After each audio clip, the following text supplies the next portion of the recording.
I'm with Saad Anwar, and we are going to be talking about the success principle. We're fellow trainers in Jack Canfield Success Principles Training. So today, so I've been interviewing several other trainers, and today we're going to be talking about the principle of using feedback to your advantage.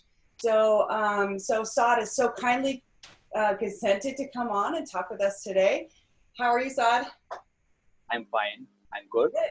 Good. Welcome to Mom Champs.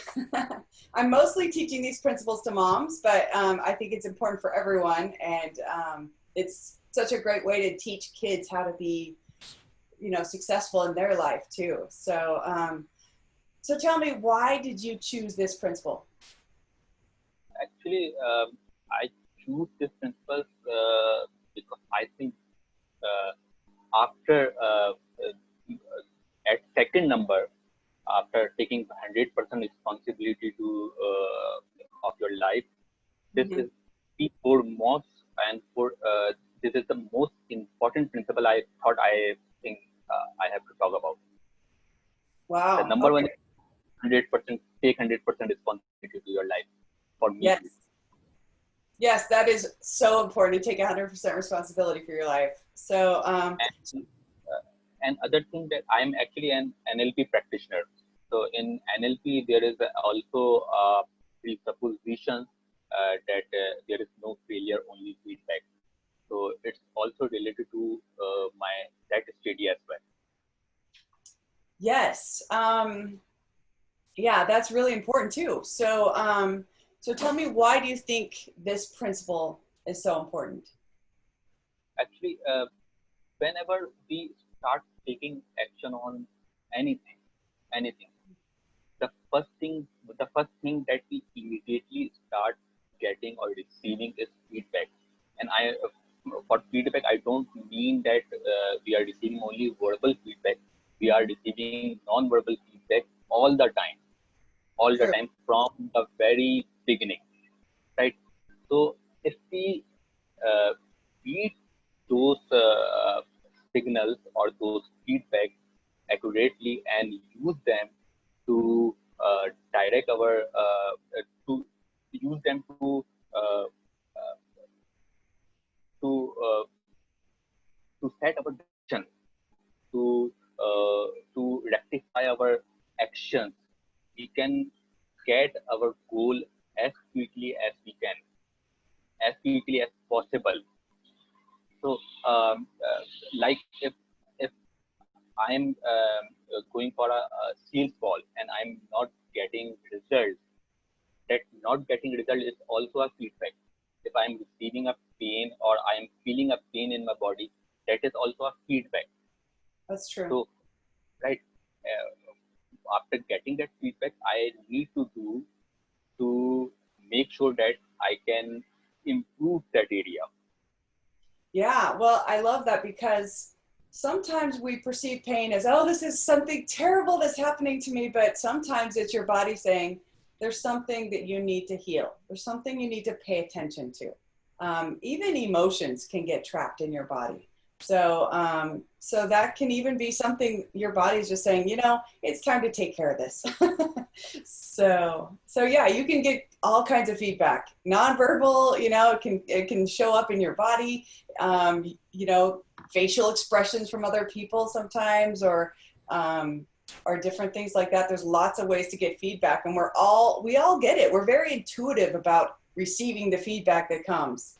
And sadly, some of it is perceived as negative feedback, right? Right. Yeah. Well, that is why Sir Jack actually defined two kinds of feedback. There are positive feedback, there are negative feedback, and if we look at them, positive feedback actually telling you what's going well, what you have to do and repetitively do because you are getting results from that. And Mm-hmm. negative feedback actually pointing out the areas of improvement where you Yes. have to rectify your actions. So Mm-hmm. both of them are actually so valuable, but negative feedback as compared to positive one uh, allow us to grow more, allow us to develop more, allow us to improve our relations, our professional careers, in every area of life. Negative feedback actually our, I think, a good friend. Yeah. Well, that's fascinating. So, how do you become good friends with negative feedback? By mastering your communication within yourself. Yeah. Okay. How do you do that? Usually, people how people actually move their focus towards anything is how they are evaluating things around them. Mhm. So if I receive a criticism or if I receive a negative feedback, let's suppose, mostly what I observed that usually people give you a very generalized feedback. They are mostly they are mostly not specific. Let's True. suppose, if I take an example, let's suppose I want to become a guitarist, and someone told me that you cannot become a good guitarist. That that is a generalized statement.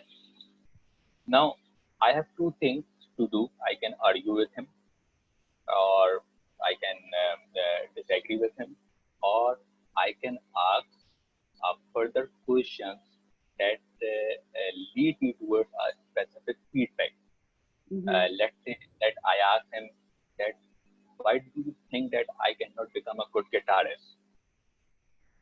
If there is a baseline between that statement, he will give me that baseline data. Hmm. Let's suppose that he said that your technique of holding a guitar is not correct, right? Your tempo is not correct. So I am, by asking proper questions, by asking relevant questions, I can get what I want to improve myself. Or I can also judge that the person who is giving me a feedback is providing me an accurate feedback, uh, whether I have to rely on his feedback, or I have to cross check it Hmm. if I am asking the correct questions. Right.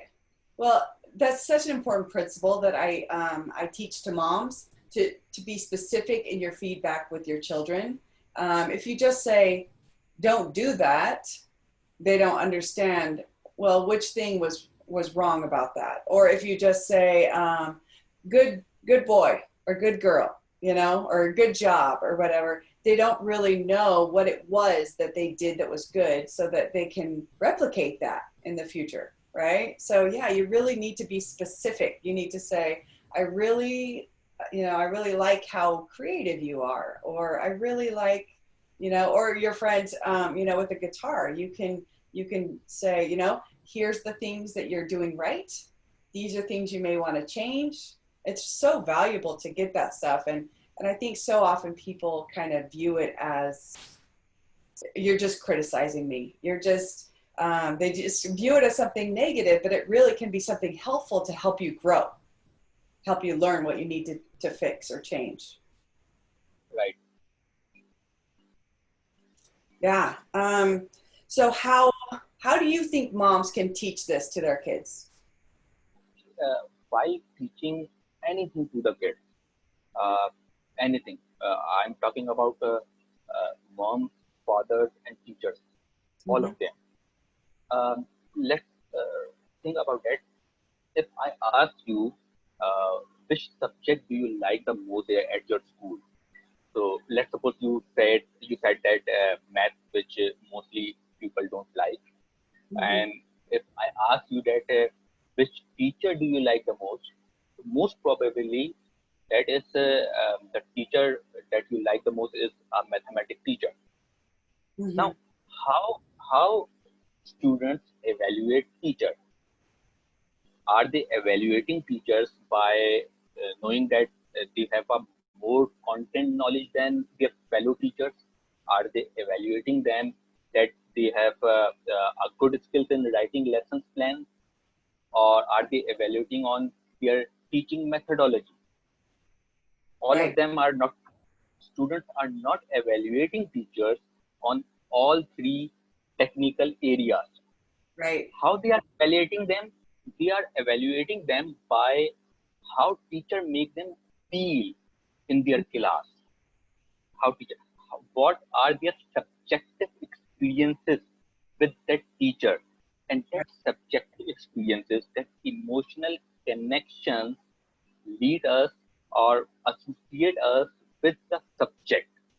Hmm. Okay, the same thing is required for parents, moms and fathers, all of them. The same thing. Humans learn by their subjective experiences more.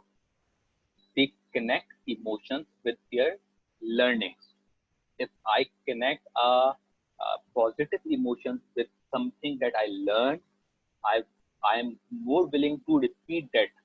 If I connect a negative emotion with what I have learned, I do remember it, but I am not willing to repeat that. And the second thing that students, yeah, youngster learn is by imitating their adults. So I suggest that if I want to teach anything to my uh, kids, I would I would rather be correcting them. I will first connect. I will first create a connection, then correction.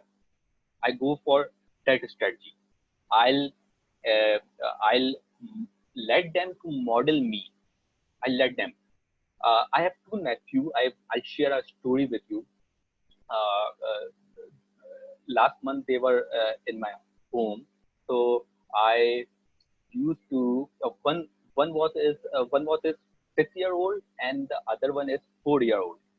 So I used to ask them multiple questions. I used to ask them, let's suppose, what would I say to you that you will finish your meal? What would I say to you that you go to bed early? And usually they say that in my language they call me mamu. It means uncle. Usually they said to me that if you tell us a story, a bedtime story, we will go to bed earlier. So this is a week ago. One of my youngest nephew, I was angry on him. I was a little bit mad on him. So his his brother who is 6 year old, he got sick on 29th of June. So he asked me, Mamu, yani uncle, what would Johan say to you that uh, uh, you start playing with us? So he actually imitate my language patterns. I don't tell him; he start imitating it. Yeah. The kids are so So smart. yeah, so we don't need to teach them anything. We need to provide them to model ourselves. Right, right. It's so true because they're going to follow your example anyway. So if you're setting a bad example, that's what they're going to look like. And if you're setting a good example, they're going to see, I want to do that too. Or, I can see where they started and now where they are. So, but I especially love what you said, connection, then correction. I think it's so important because sometimes as moms, we kind of get stressed out, and sometimes there's a tendency to just all correction, but that connection needs to come first. And it's really so important so that they feel, that they feel that love that you have for them. But, you still need to correct their behavior if it's inappropriate, right? So it has to come with connection, or else it's destructive. If it's only correction, it can be destructive for kids. So Yes. I love that. So do you have any strategies for how people can start to use feedback to their advantage? Strategies related to moms or related to anybody else? Anybody. Anybody. Actually, I used to ask so many questions. I used to make them to be as specific as possible. Like Mm-hmm. let's suppose usually I'll ask a few simple set of questions like that what should I stop doing, what should I keep doing, what should I start doing. These are Mm-hmm. very simple questions but very specific enough, right? So that I know exactly what I have to do. Second thing, we always try to cross check the feedback. We do not need to take everyone's feedback as it is. We have to cross check it by multiple people, like that. Such check propose that uh, uh, that if so many people are giving you the same feedback, then there is a chance that it is true. There is something is true. So you have to cross check it. And second thing is the only thing that I do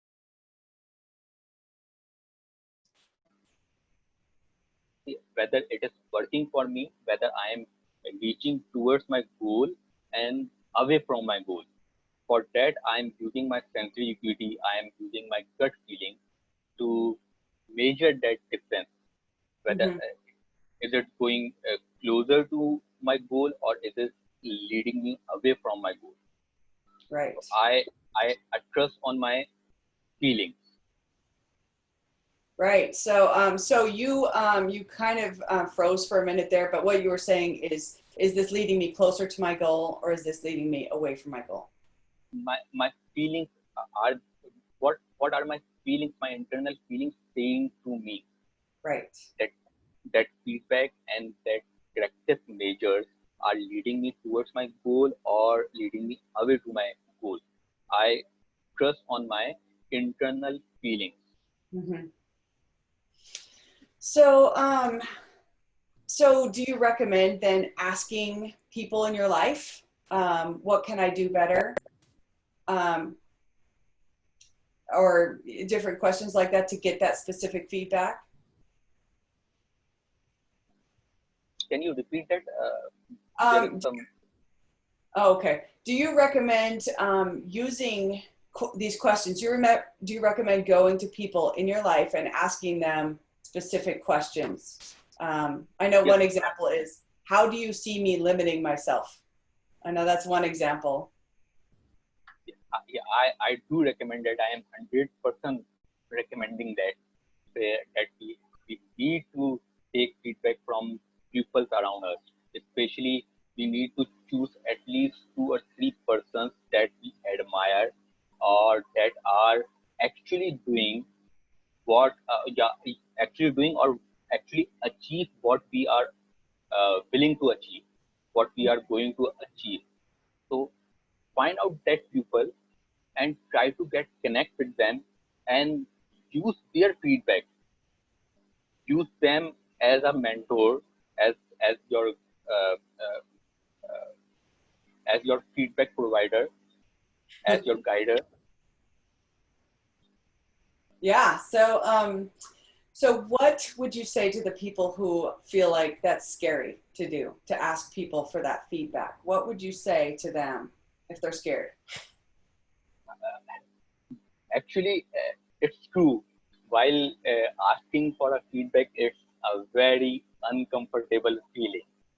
While asking for a feedback, for that you need to disassociate your uh, pers- uh, uh, feedback with your identity. Mm-hmm. All you need to do is disassociate your identity and your feedback. Usually, what people do, they take feedback personally, Right. right?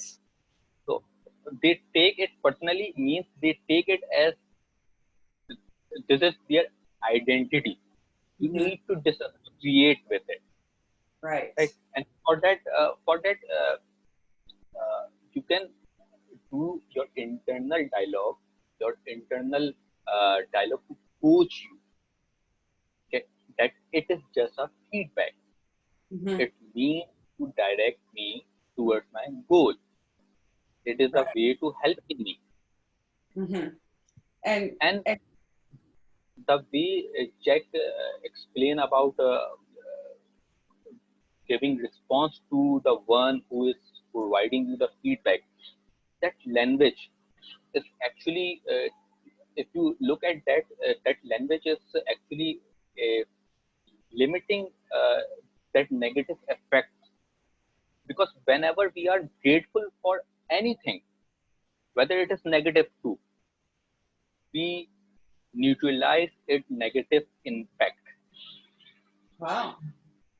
Right? So So gratitude is what neutralizes the negative impact. if we are grateful to anything. Mm-hmm. That's awesome. That's amazing. Well, and I think that what was I going to say? There was a question that I had about what you were saying is um, about disassociating yourself with it. So I think it is important to say, you know, I am, you know, I am this kind of person. You know, I'm confident, I'm capable, and you know, them telling me I need to improve doesn't need to make me feel like I'm not good enough or something. So it doesn't need to, and it really is just a way that I can improve. If I'm not doing something the best way possible, there is a way that I can improve so I can become more capable, right? So you have to disassociate yourself. It doesn't mean that they're saying you're, you know, some kind of person, you know. My son started a YouTube channel where he does Lego videos, and so I was giving him a little feedback about the about his videos, you know, kind of maybe ways to be more successful with his videos, and he said, "So I understand you hate all my videos, or you think all my videos are bad." So this is something I need to continue to teach him until he gets it, that no, it doesn't mean you're bad at making videos. It doesn't mean that you're, you know, that you should give up. It means, you know, if you implement these strategies I'm giving you, it will help you to improve and to kind of, his thing is called the Lego video inator. So he just gets so happy when he gets, you know, more subscribers or more views on videos. So if those things will help him reach that goal of getting more subscribers and getting more views on his videos, then, you know, that's a good thing. That's a helpful thing, right? It's not just, you know, just poking at you, you know, just to make you mad. It's really helping you to become better. Yes, definitely. Yeah. Yes. Well, Actually, people, what how our mind associate learning. We we usually we make an association with like this. This mean this, this mean that. This means that. So your friend, what does he or she do? Uh, you should ask them that, if I give you a feedback on your video, what does this mean to you? mhm, right. That's a good question. I like that. What does this mean to you? And then you can kind of process those feelings if they're feeling yeah, it's for my son. So if he's feeling like, oh, now I know you don't like my videos, if he's feeling like that, you know, then I can kind of talk him through it. So I like that question. Say, what does this mean to Actually, she start to thinking on her behavior when you ask that question, you? Hmm.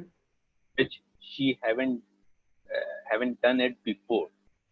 Right, right. Yeah, that's a good point.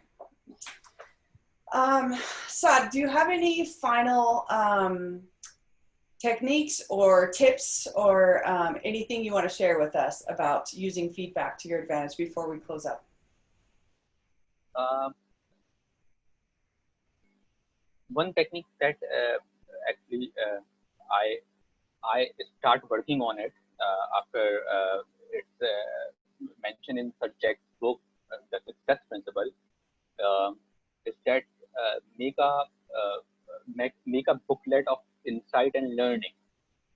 Mm-hmm. When you receive a feedback, note everything that that insight have you created, and note down that how you are going to improve that feedback.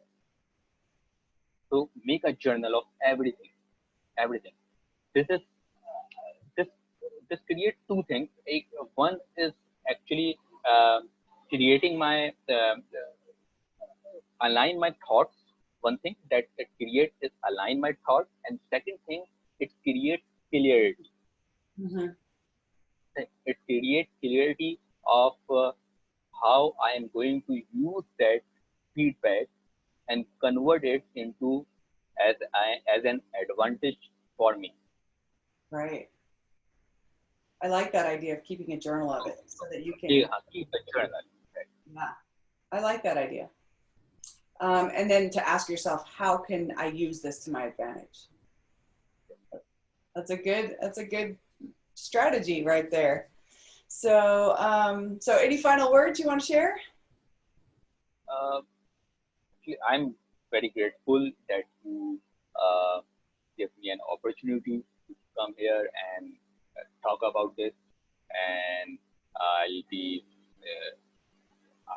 I'm I'm feeling good right now. I'm feeling very good. Good, good. Well, I really appreciate you being here. You know, I hope all the moms have found a lot of value in what you were saying, so that they can teach this to their kids. And I'm going to go and teach it to my son about, you know, the feedback I gave him on his videos. So, so thank you so much for being here. I really appreciate you, and it's been lovely to talk to you. Thank you, Jennifer. Thank you so much. Bye, everybody. Bye. Okay.